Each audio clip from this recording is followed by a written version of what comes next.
paying union jobs and tackle the climate crisis. On Wednesday, as you all know, he will travel to Brussels, Belgium, where he will have a packed Thursday.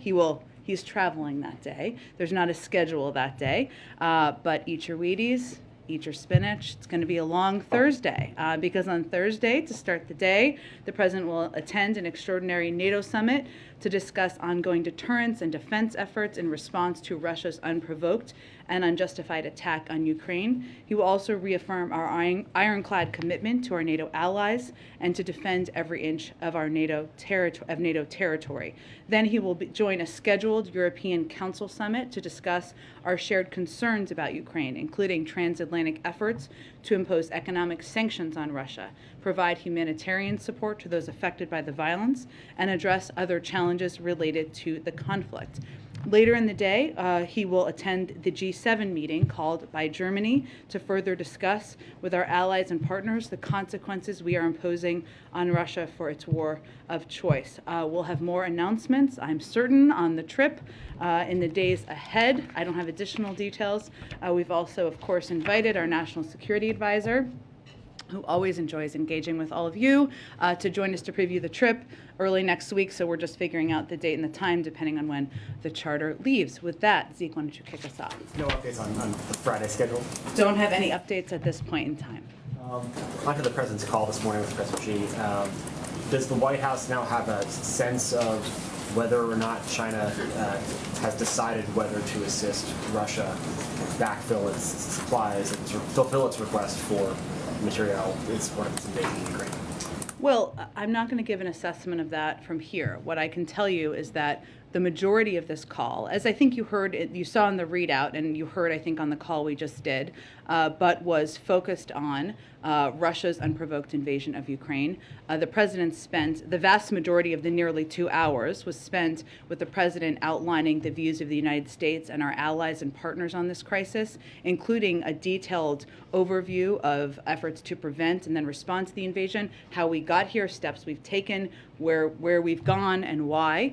Of course, as was also noted in the readout, but let me just reiterate, he also conveyed and described the implications and consequences if China provides material support to Russia. But again, I'm not going to provide any additional assessment from here. The president has cast the efforts to sort of build up the Western alliance as sort of like democracies versus autocracy. One very large, the largest democracy in the world, is in fact buying Russian oil right now at a discount, expanding its purchases, taking advantage of the situation. Does the White House have any response to India's purchases there, and does the president plan to reach out to the Indian government to try to get that decision reversed? Well, we have not. We made a decision about banning the Russian import of oil. Every country has not made that decision, and we recognize that, and they have different economic reasoning as to why different countries do, including some in Europe. We have been in touch, of course, with Indian leaders at a range of levels, not through the president.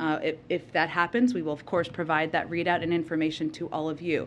But what we would project or convey to any leader around the world is that the rest of the world is watching where you're going to stand as it relates to this conflict, whether it's support for Russia in any form as they are illegally invading Ukraine. And on a different topic, on COVID, really funny, we saw this week Pfizer request a EUA for a fourth shot or a second booster dose for seniors, and Moderna last night boosters for all adults and other boosters. Does the federal government have the money right now to purchase the doses needed to give everyone the boosters? Should the FDA and the CDC clear that? Well, just to reiterate some of the pieces of where the process is. So the CDC does recommend fourth doses for the immunocompromised. While it hasn't been, of course, as you noted, approved for others, and they're running a vigorous data-driven process. And right now, over 100 million Americans have been boosted. Millions more have not done so and are eligible to do so and need to get boosted. But to go to your question, we've been clear we need additional funding from Congress. You've heard me talk about that a fair amount in here, including for the possibility of a fourth dose or a variant-specific vaccine. So we would indeed need additional funding to ensure that can be widely available. Go ahead. During the readout of this call, a senior official said that the president was really sort of laying out his assessment of the situation to President Xi, that he was making clear the implications of certain actions, but that President Biden wasn't making specific requests of China. Why not, and given the stakes here? Because China has to make a decision for themselves about where they want to stand and how they want the history books to look at them and view their actions. And that is a decision for President Xi and the Chinese to make. Given the growing concerns about China possibly aligning with Russia, would you say it's more concerning at this point that they would help Russia resupply, help Russia with military equipment, or that they would offer economic support to help Russia evade sanctions? Any of those would be concerning to us, but I'm not going to give a rank order assessment of which we're more concerned about. And you don't have a sense that China may be leaning more in one direction or another? Not an assessment I can provide from here. I guess sort of a logistical question. You know, Sure. the Chinese got out a readout of the call fairly quickly. Before it was even done. It was, I think, 3.5, maybe 4 Remarkable. hours before your readout was out. Should we read anything into the time that it took to get your side of the story out? So it was a lengthy call, as you all know. 2-hour call is of course a lengthy call, even with translation. And what typically happens, and this time is a little longer than typical, but is there's a meeting to discuss what happened during the meeting and assess what kind of information we can provide publicly. Obviously, we want to do as much as that as possible to all of you, but we also want to ensure we're protecting the diplomatic channels and conversations. So it was an effort to do exactly that. Go ahead. Yeah, I just wanted to ask, so, we've spoken to U.S. and European diplomats who say that there's still not exactly an agreement on what the red line would be, that, when China would face consequences. Can you say a little bit more about those discussions and whether there is agreement with G7 allies and others who have joined in about what the trigger is and what sort of consequences there would be? Well, Andrea, I would say, the movement of China to align with Russia, or to the movement of them to align with Russia, or their proximity of moving closer together, is certainly of great concern to us, as we have expressed. And we are not the only country that has expressed that concern, including many other members of the G7 have expressed exactly that concern. So this is part of the discussion. It has been an ongoing part of the discussion. Expect it certainly would be when the president goes to Europe next week, but we're not in a place at this point to outline the specifics. We're still discussing. And then just to follow up on that, initially, I think going into the call, we were expecting that there would be discussion about Iran and North Korea as well. Did the two leaders get around to those issues, and are they any closer in terms of alignment on those issues?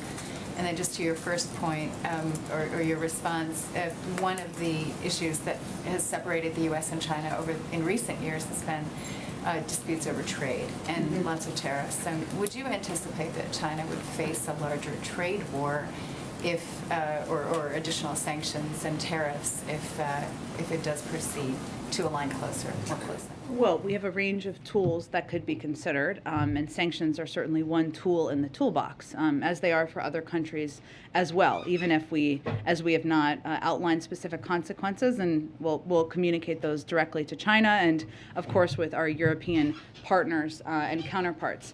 The call was focused, as the readout conveyed. The vast majority of it was on Russia's unprovoked invasion of Ukraine, but also the issue of Taiwan was raised by the Chinese, and the president reiterated that U.S. policy on Taiwan has not changed. That was really the vast majority of the focus of the call. Obviously, there are a range of issues and topics we discussed with the Chinese, and as a part of this call, there was an agreement on ensuring there was an open line of communication, and that the discussion would continue in this critical period ahead, of course, at lower levels. Go ahead. During the Stowe call, did President Xi ever refer to it as an invasion? We'll let President Xi and his team outline any more specifics about his component of the conversation. Why not reveal if he called it an invasion or called it a war? Because we don't, as a policy, speak for other countries. They can speak for themselves. Yesterday, Secretary Blinken said the administration was concerned that China is considering answering Russia's request for more military equipment. After the Stowe call, does the White House still have that concern? We have that concern. The president detailed, what the implications and consequences would be if China provides material support to Russia. as it conducts brutal attacks against Ukrainian cities and civilians. And obviously that is something we will be watching and the world will be watching. So that concern hasn't gone away following the call. Obviously actions are a key part of what we'll be watching. And Russian Foreign Minister Lavrov says that Russia will view any weapons shipments into Ukraine as, quote, legitimate targets. Obviously, President Biden just authorized $800 million in more security assistance, aka weapons potentially going into Ukraine. So what is the president's response to that comment? Well, that's a threat that he has made before, I would just note, Foreign Minister Lavrov. I would note that just in terms of how it works, without getting into too many logistics, of course, there are no U.S. troops operating inside Ukraine. Our forces are in NATO territory, and so are NATO forces in NATO territory. So as we're talking about the operations of the movement of convoys and the movement of assistance, those are not the bodies that would be moving those assistance within Ukraine. So beyond that, though, I would say, of course, we watch closely what the actions are, the continued escalatory actions of the Russians, and we will watch closely if they follow up on that threat. I would remind you all that all of the convoys are not just moving military assistance; many of them are moving humanitarian assistance as well, food, and other aid that is getting to people who have been injured through this brutal invasion. I guess the question is, how concerned are you about being able to get all $800 million of that assistance that's obviously so critically needed into Ukraine? Well, we continue to have the means of getting that assistance in, and we have effectively been doing that in recent days, so we will continue to work through those channels. Thank you. Go ahead. Thank you, Jen. Did President Biden directly ask President Xi if he intends to help Russia? Well, he made clear what the implications and the consequences would be if China provides material support to Russia as it conducts brutal attacks against Ukrainian cities and civilians. And that made clear what the consequences would be should they do that. But did he ask, do you intend to help Russia, yes or no? I think making clear what the consequences are made clear we don't want them to do it. So can you offer any explanation for why the U.S. still has concerns after this call? Because we'll continue to watch until we see what actions they take or don't take. And following up on Andrea's question, does the administration view any distinction between financial support and military support for Russia? Or will the consequences, will there be consequences regardless of what kind of aid? We would watch closely, and we would be prepared for there to be consequences, but we would look closely on what it is, and we would align with our partners around the world. And is it going to be escalatory consequences like we've seen with Russia? Again, I'm not going to get into a hypothetical at this point in time. We'll have those discussions directly with the Chinese and directly with our European partners. And one more. Short of getting any guarantees from China that they are not going to help Russia, and short of China condemning Russia for its actions, what is it about the call that President Biden thinks went well, as he said to one of my colleagues? I think it was an opportunity for the president to convey directly what our detailed efforts have been, what we have seen on the ground, how we have responded to the invasion, why we have the significant level of concern that we have, and also to convey very directly, leader to leader, what the implications and consequences would be if Russia provides material support. And that leader to leader engagement, an opportunity for there to be a continuing discussion, certainly the president sees as a positive development. Go ahead. Thank you, Jen. A couple of days ago, you described javelins and stingers as defensive weapons and MiGs and planes as offensive weapons. So how do we classify the armed drones that we're sending? I would remind everybody that Russia is invading Ukraine, not the other way around. Ukraine is not invading Russia. They are not going into a foreign country and invading that country. And what we're sending to Ukraine is security assistance, all of it, and weapons that they are effectively using to defend their country against Russian aggression. And that is how all of this material would be categorized. In that sense, then wouldn't MiGs also be defensive since Ukraine is defending itself from attacks from Russia? Well, again, this is all assessments made by our Defense Department, but I would tell you that as it relates to the transfer of fighter planes from a U.S. base in Germany into contested Ukrainian airspace, where our military and intelligence community determined the benefits provided to Ukraine's defense are low and the risks of escalation are high, that is how we assess that. But also, those type of planes would be a different category of military assistance. It seems like we're splitting hairs over semantics in terms of how we're classifying some of these weapon systems. And obviously the president's gotten some criticism from both sides of the aisle for even when he takes action, sometimes doing it after there's been a lot of political pressure, for instance, on imposing the sanctions, on sending the Stingers and the Javelins, on banning Russian oil. So if there's any chance that the U.S. is going to facilitate the transfer of MiGs in some way, why not just do it now? Well, I think we've outlined pretty clearly why we've made the decision not to do that, including the fact that they have multiple squadrons of planes that they can utilize, and the fact that, most importantly, the types of assistance that we've been providing, anti-armor, anti-tank, anti-missiles, is what is effective in fighting this war on the ground. That is why we've provided that assistance. None of the weapons we've sent to Ukraine could be used to launch an invasion of a country like Russia. That's a fact. That's why we call them defensive weapons. That's why the Defense Department calls them defensive weapons. And I would remind everybody that they are the country that are under attack. I want to move on to the Iran talks. This week the president said that we are crippling Putin's economy with punishing sanctions that are only going to grow more painful over time. But the State Department said that the administration would not sanction Russian participation in nuclear projects that are part of the JCPOA. So how does the administration justify calling for such strong sanctions on Russia but giving them a pass when it comes to Iran? Isn't that hypocritical in some sense? There's absolutely no pass given. They're not getting additional assistance or sanctions relief of any sort. They have an implementation role. They've had an implementation role in the past as it relates to the Iran nuclear deal, and that is certainly what we would be talking about in this regard. But for clarity purposes, there's absolutely no additional sanctions assistance that Russia would be receiving that is outside of the Iran nuclear deal.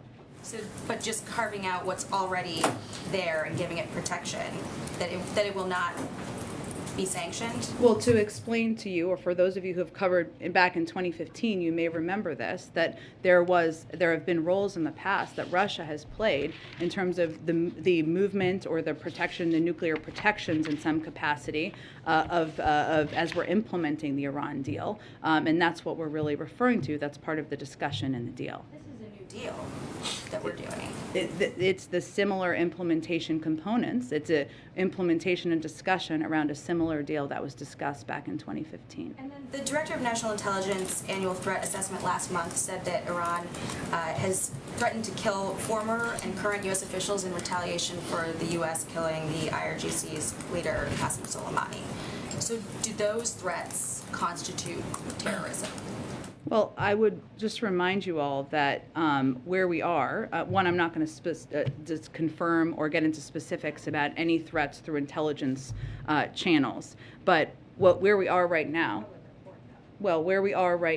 is that not only has Iran's nuclear program advanced, but their behavior in the region and beyond has gotten more aggressive, including by the Islamic Revolutionary Guard. So the notion that the actions of the past administration pulling out of the Iran nuclear deal has cut down on the actions or the escalatory behavior of the Iran Revolutionary Guard is inaccurate. The Iranian government has actually doubled their budget or something like that. So the notion that the approach that the status quo is effective and making us safer just doesn't bear out in any form of facts.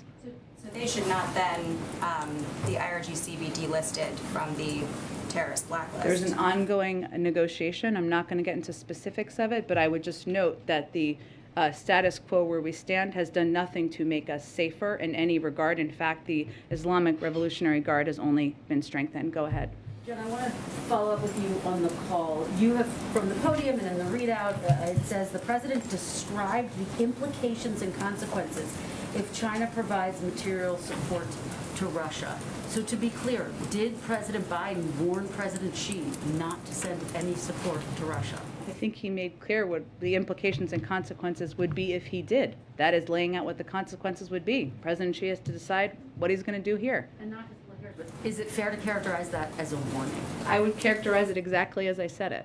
And President Biden and President Xi discuss the possibility of lifting sanctions and or tariffs as a way to get China. This was not about carrots. This was about laying out what the implications and consequences would be. Did the president step away from the phone call and have a sense that he can work with China as it relates to Ukraine? Well, I think he came away feeling that he had conveyed clearly what the implications and consequences would be, and also that he had the opportunity to lay out specifically what steps we've taken, why, and what we're seeing on the ground. And he also said that we would continue conversations task the teams to continue conversations. So that indicates that we will continue to engage with them. I want to follow up with you on something we've been discussing throughout the week, the issue of refugees. Newsweek has reported that the U.S. is actually detaining Ukrainian refugees in ICE detention centers, those who are seeking entry into the country, which seems like a contradiction of President Biden saying that he would welcome them here. Can you tell us why this is happening and what's being done? I can't confirm any specific cases. I'd point you to the Department of Homeland Security. But what I would say is that we are still implementing our immigration laws at the border. That means that Title 42 is in place, and for individuals who come through, abnormal migration, we approach that through the same laws and implementation. When the president says he would welcome refugees, of course he would, but they have to apply through the refugee programs. Understood, but do you acknowledge, Jen, that detaining them is a contradiction to President Biden saying he would welcome them with open arms? Well, again, Kristen, we implement and we our immigration laws across the board, no matter what country you come from, and that has been our case and approach from the beginning. Welcoming refugees means applying through the refugee process. And again, as I've said in here, we are looking at a range of options, including providing a broad range of humanitarian assistance to the countries where the vast majority of refugees are going. Is it a priority for President Biden to address this situation so that refugees are not being detained at ICE detention centers? Well, again, we are continuing to apply our immigration laws at the border. And so refugees who want to come to the United States, of course we would welcome Ukrainian refugees. That is why, but they have to apply through the existing programs. There's an ongoing discussion about what programs or what steps we could take. And we certainly, that's an important conversation and process internally. Where we have put all of our efforts to date, the vast majority of them to date has been on providing a historic amount of funding to countries in the region, including a huge amount, billions of dollars that has been approved through the omnibus bill the president just signed into law to make sure that the countries that are welcoming the vast majority of these refugees have assistance and support and aid that they need. Jen, you mentioned Taiwan. Will the U.S. deliver javelins and stingers on time this year to Taiwan? Can you answer that? I don't have any update for you on military assistance to Taiwan. I would point you to the Department of Defense. A separate question real quick. The White House, is it aware of ongoing destruction and vandalism of Catholic churches across the United States, statues as well? Is the president aware of that destruction taking place right now across the U.S.? Most recent examples in Florida at the Holy Family Catholic Church, in Royal Oak, Michigan, St. Mary Catholic Church, in Georgia, Sacred Heart Catholic Church, all vandalized, destroyed. Well, I can assure you that the President, the White House, and the United States would oppose any destruction or desecration of religious institutions of any kind. And certainly Catholic churches, the President himself is a Catholic, of course. Does the President believe that perhaps Pope Francis could play a role in mediating an end to this Ukraine crisis, the war? I just don't have anything on Pope Francis's role. Obviously, we're focusing our efforts at this point in time and engaging with our European allies and counterparts around the world. Go ahead, Ashley. If President Biden does not make a second stop on his trip abroad next week, as has been rumored, to Poland or some other place, what would be the reason? Would it be security concerns? Would it not be wanting to visit refugees at the border to draw resources away from that crisis?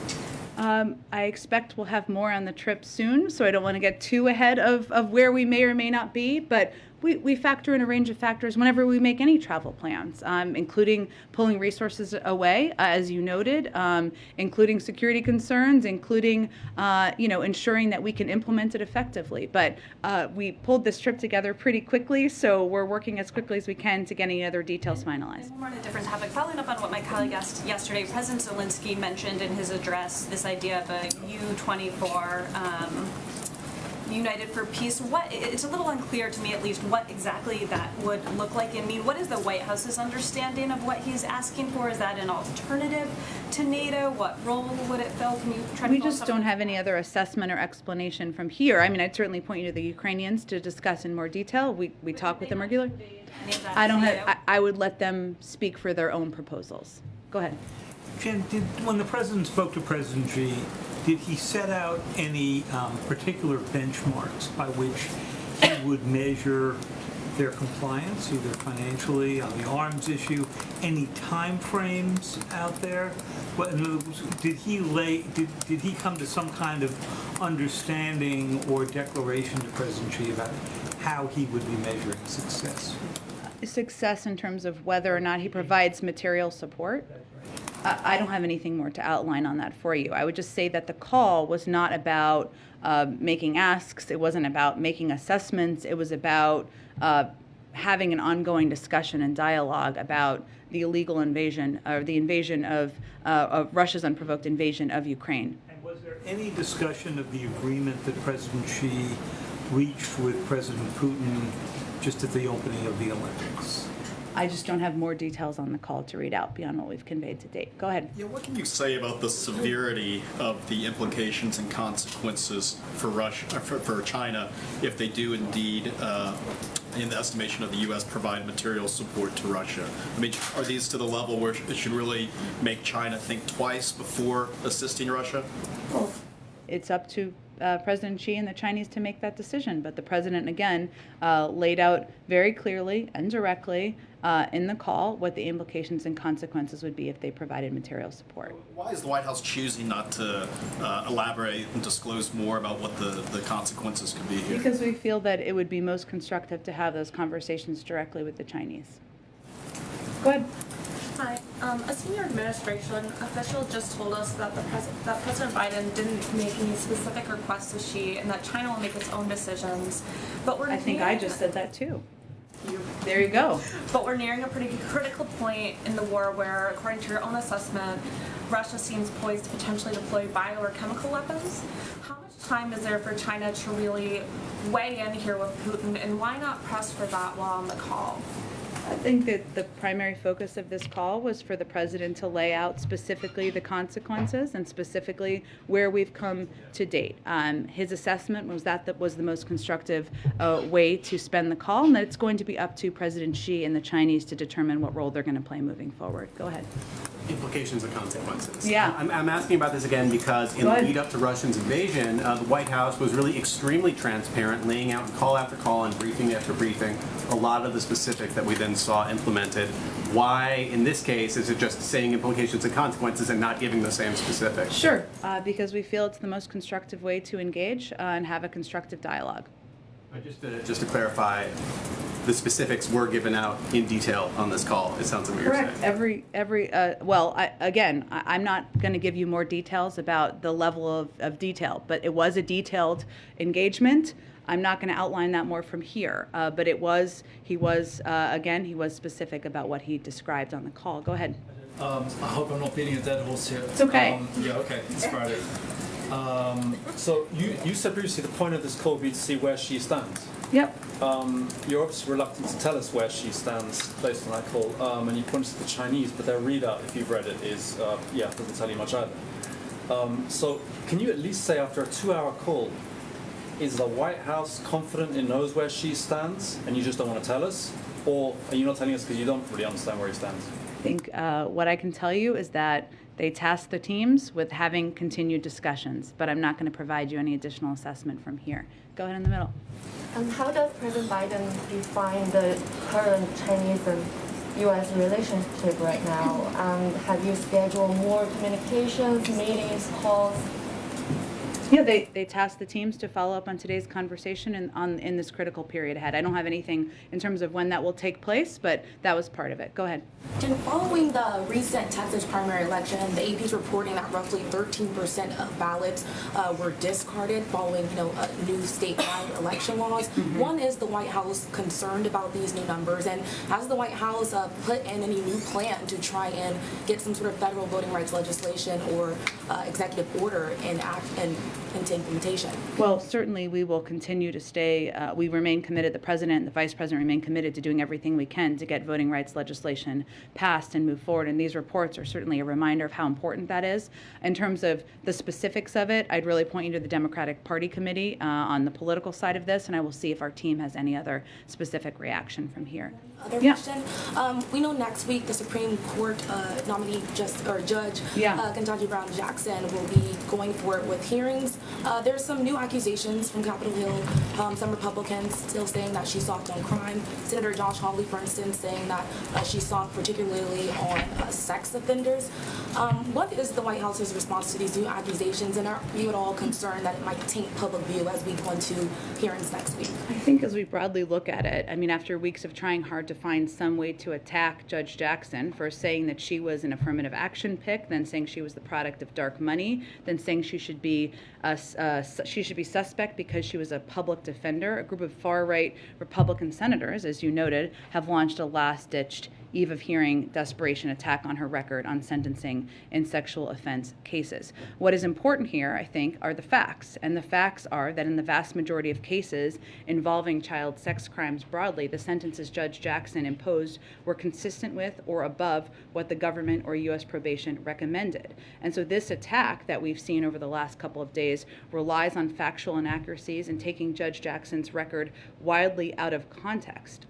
It dishonestly took a snippet of a transcript out of context when in fact Judge Jackson was repeating something a witness said in order to ask a question about their testimony. It also omits that the Sentencing Commission report mentioned was unanimously approved by the Commission and is by law, which is by law bipartisan with equal representation. So we're going to continue from here to reiterate what the actual facts are, and we hope that those who are taking this process seriously or state that they are taking this process seriously will also look to the facts and not disingenuous attacks. Go ahead. Thanks, Jen. 2 questions about COVID. You talked earlier to Zeke's question about the additional funding being needed to ensure that the 4th dose boosters will be widely available. Secretary Becerra said today that hopefully soon the government will be telling parents of kids under 5 that they can get their kids vaccinated, and he said that will also put strain on the system. Is there any chance that the vaccine doses for the kids under 5 wouldn't be available if this COVID money doesn't come through? It's not about available. I think it's about making them free. Because obviously these companies are going to produce doses if and when at some point, as a mother of a child under 5, God willing, soon, making them available. What we want to be able to do is continue to make them free.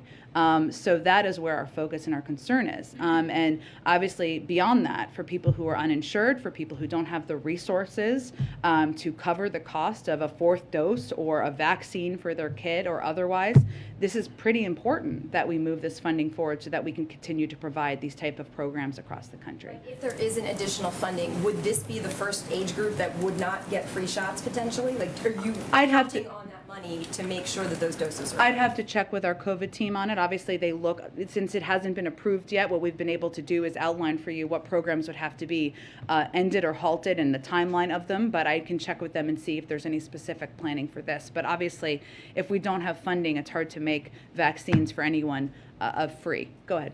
The Journal reported earlier today that Iran secretly set up a banking and finance system to get around the U.S.-led sanctions. Wondering if the U.S. has a response to that, and if you think it might complicate the negotiations over the nuclear. I'd have to check with our team on that. I don't have any confirmation of the accuracy of that, so let me check with our team and see if we have concerns and what our response would be. Earlier this week, you were asked whether Jake Sullivan, in his conversation with his Russian counterpart, brought up the hostages at Chernobyl. You said you checked. I'm just wondering if you had any updated. I did mean to get back to you on that. I apologize. So let me venture to do that this afternoon. Go ahead.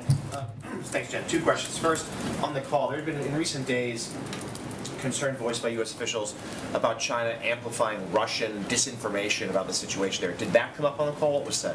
I just don't have more details. We've obviously been very vocal about our concern on that front, but I don't have more details about whether that was part of the discussion. And secondly, an update on earlier this week, the second gentleman tested positive for COVID. Can you give us an update on the vice president? Has she tested again since? She did, and she tested negative again today. Go ahead, Patsy. Thanks, Jen. You mentioned that on the call, the president focused on Ukraine. The Chinese side raised the issue of Taiwan. Obviously, you're not giving us any specifics on sanctions, export controls and such, but was there a discussion about broader trade relations between the U.S. and China? And then I'll have a follow-up question specific about American investments in Chinese tech firms after that. Well, the vast majority of the call was about those two topics. So beyond that, I don't have more to read out for you, but that was really the focus of the call.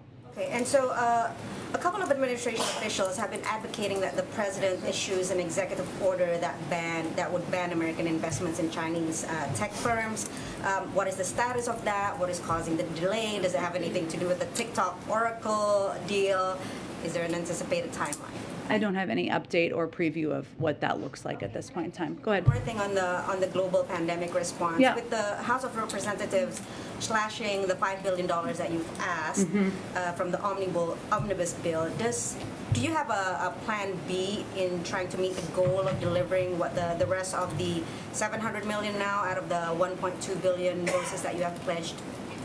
Well, I can certainly check on how many of those have already been purchased, which I think would be a helpful piece of information, but there is not a secret fund that we have not told you about to continue to provide the type of free programs we have in the United States or to provide the level of international assistance that we would like to continue to provide. But let me check and see of those doses we've committed if there is a set number that have already been purchased. If there's no more money, then there'll be no more doses other than the ones that's already been purchased, because there might not even be any money for the delivery of those doses that have already been purchased, right? We need additional funding to continue to be the arsenal of vaccines in the world.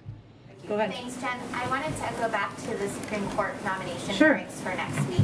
Can you talk, in the president's schedule, you didn't mention that, and obviously he's not testifying in the nomination hearing. No, not that we're tracking, but yes. Can you talk about how this White House is preparing, how Judge Jackson is preparing for next week, how the president will be involved, given he's got a lot going on next week as well? Well, I would say that Judge Jackson, as you know, has a whole team of people internally and externally who has been helping her through the preparation process. And she, which won't surprise anyone, started studying and practicing and preparing as soon as she was nominated to serve on the Supreme Court. And that process has obviously picked up over the last couple of days. And so our team will be closely watching and monitoring the hearings next week. I'm sure we'll be responding to the inevitable doses of misinformation that travel out as well. I also wanted to ask about COVID testing. The administration announced that families could order a second round of rapid tests a few weeks ago. I don't know when it was, but recently. Yes, in the State of the Union. Yes, thank you. Could you provide an update on how many tests you've shipped at this point, and whether there's been interest in that second round? I can certainly check and see if we have an updated number. I know there's been interest, but we'll see if there's an updated number to provide. Brian, go ahead. Thank you, Jen. I wanted to ask about the rapport between Xi and President Biden. The two men have shared a meal together. They've known each other for more than 10 years. Yeah. This is an important moment in U.S.-Chinese relations. How did their personal rapport play into today's call? Well, I would say they know each other. As you've noted, they've spent time together. They've had a range of direct and candid conversations. This is not the first, and that certainly contributes to the president's ability to be as direct as he is, whether it is laying out where we've come from and why we are at this point, and his great concerns and significant concerns about Russia's unprovoked invasion of Ukraine, and also what the implications and consequences would be. So there's no question that the president's time on the world stage, his prior relationship with President Xi, having spent time with him, engaged with him directly, had many multi-hour calls and meetings with him, contributes to his ability to have those type of conversations. Did the president bring up those past meetings in this 2-hour call today? I don't think there's a reason to bring them up. They both know that they've had past meetings. I think it just starts the meeting from an understanding of where the other is coming from. Go ahead. Yeah, in the first event with the president today, why didn't the president choose to address the phone call personally between he and President Xi? Because it was about a different topic. And there's a lot of things the American people care deeply about. So it was his effort to communicate about a range of issues. But when you have the leader of the largest economy in the world and the second largest economy in the world, and they're talking, they could fall on either side of an invasion. The American people might want to hear directly from the president. Well, we've provided a range of updates, briefings, readouts, and hopefully you all will be effective, as I'm sure you will, in communicating that to the American people. One more thing, on the call, did the president push China about business, the Chinese companies doing business in Russia? Well, I would say first that, the president, as we all have made clear, that there have been implications. As you see, while we have not asked companies to take specific steps, you look at Russia and what's happened there and what the implications have been for the Russian economy of companies pulling out. And, that's certainly something for every country to watch as they're making decisions about which side of this conflict they're going to stand on. Go ahead. Thanks, Jen. Poland is calling for an international peacekeeping mission in the Ukraine. Is that something the U.S. would entertain or support and possibly participate in? I'd have to get more details on what that looks like. I'm happy to talk with our national security team about that. And then I have like a fun Friday question. Okay. The House passed the Crown Act, which bans discrimination based on hairstyle. Is this something the administration supports? Would they sign it into law if the Senate passed it? I have seen that. I have not talked to our legislative team about it. I'm happy to do that, and we'll see if we can get you a fun Friday answer back. Go ahead. Thanks, Jen. In response to the mistreatment of African immigrants that were fleeing Ukraine, the White House did put out a statement a couple of weeks ago saying that they received assurances from the UN, Ukrainian authorities, and governments that they're committed to the fair and equal treatment of those seeking departure. But doubling down on what are those assurances, because we're still hearing a lot of stories of incidents that are happening with those who are trying to flee. Well, I think it is something we continue to watch closely, and we have seen reports of that we are concerned about. So we would just raise those concerns we have directly, and we felt it was important to put out a public statement at that time to follow up on. Just a couple more questions. One, how soon can we expect the president to sign the anti-lynching bill? I can check and see what the timing. I know we were waiting for the vice president, I think, to get back from travel, but yeah. And then lastly, about a quarter of Americans not vaccinated or partially vaccinated. Numbers aren't really budging. Is there any move or change to the definition of what is fully vaccinated? That would be for the CDC to determine. There hasn't been a change at this point in time. It still remains 2 doses, but we are continuing to encourage any American who has not received a booster to do exactly that because it would provide them additional necessary protection. Go ahead. On Judge Jackson's hearings next week, have some of that prep work included conversations between the nominee and the president, and any advice from the former chairman of the Judiciary Committee? I'm not going to get into details about their private conversations. So has he played? So he has not played a role in sort of the prep or the. He's not participating in the mock preps, no. But he is certainly excited about her hearings next week and being confirmed to serve on the bench. Thanks, Jen. I've got a quick clarification and then 2 questions about presidential conflicts of interest in foreign affairs. The first brief clarification is the New York Times reported this week that the first son remains under criminal investigation. Does the president still intend to stay out of that case? Yes, it's the Department of Justice, and I will point you to them. And my 2 questions about conflicts of interest in foreign affairs. First, I have a question about Russia, and then one about China. On Russia, you told me last year that you were unfamiliar with the Senate report that alleged that the first son, or a company linked to the first son, received $3.5 million from the richest woman in Russia. Subsequent reporting indicates that President Biden, when he was vice president, had a dinner in Georgetown with the same woman in 2015. This Yelena Ballerina, she has not been sanctioned yet by the U.S. government. How is President Biden navigating conflicts of interest when it comes to sanctioning people who have done business with his family? And can you explain to us what this $3.5 million was for? I don't have any confirmation of the accuracy of that report, so I have no more further details. About the conflicts of interest, though, how he's navigating those when deciding sanctions? What would be his conflicts of interest? Well, his son's company allegedly got $3.5 million from... Which I have no confirmation of, and he has continued to sanction oligarchs more than we've ever sanctioned in the past, so I'm not sure that's a conflict of interest. Go ahead. Thank you. Go ahead. I have a question about Russia now. I think we're moving on because we got to get some more people. Go ahead. My question about the conflict of interest when it comes to China is, last year the first son's attorney said that he divested from a Chinese investment fund controlled by Chinese state-owned entities.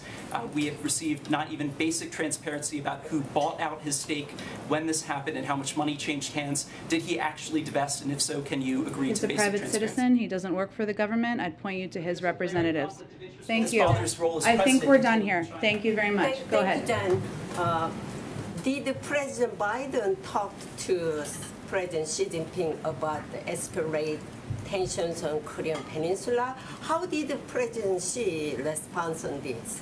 Again, the vast majority of the call was about Russia's unprovoked invasion of Ukraine. And again, when President Xi raised Taiwan, the president reiterated the U.S. policy on Taiwan. Obviously, there are a lot of important issues that we discuss with the Chinese, some where we work together, some where we have strong concern, and there's a lot of channels for that. But that was the primary focus of the conversation. Go ahead. This is Jahan Zaybali from Airway News TV Pakistan. Pakistani Prime Minister Imran Khan requested for a telephonic conversation with President Biden like many months ago. It's like more than 14 or 15 months. We haven't heard anything about that. Is there any specific reason for not communicating with the Pakistani leadership? I don't have any update on a planned call or engagement. Obviously, we engage with Pakistan and a range of leaders at a number of levels through the State Department for our national security team. But in terms of a call or engagement with the president, I don't have anything to predict on that front. After his recent visit of Russia, Pakistani Prime Minister Imran Khan told a public gathering that he will not be a slave of America like other politicians do. Would you like to comment on that? I don't know why he said that, but we have a long relationship with Pakistan, and that is a relationship will continue through diplomatic channels, so I don't have any more comments on that. Go ahead. Thanks, Jen. Thanks, Jen. Oh, we can go to both of you. Go ahead. Go. Well, I don't know whoever wants to go first. You can rock, paper, scissors. Thanks, Jen. You might have seen that President Putin held a rally at which he said of the Russian people that we have not had unity like this for a long time.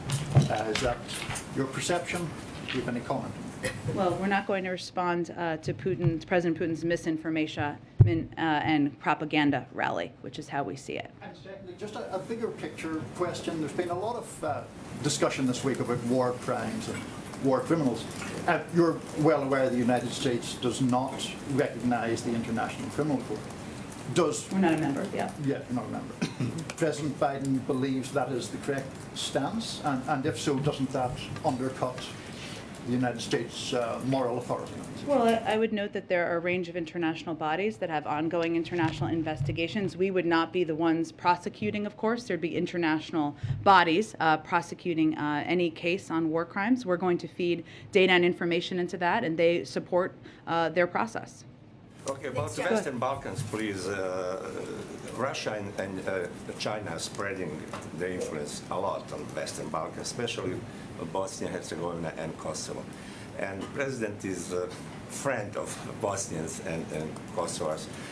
Can you assure people over there that America is still with them?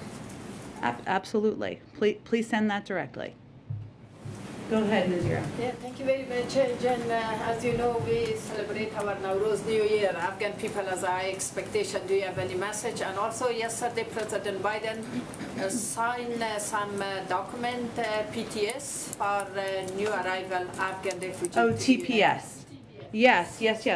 We did. So the president did sign a TPS for Afghans, which means that those who have been in the country, and let me get you the exact information on that. Let's see. Let's see. Okay.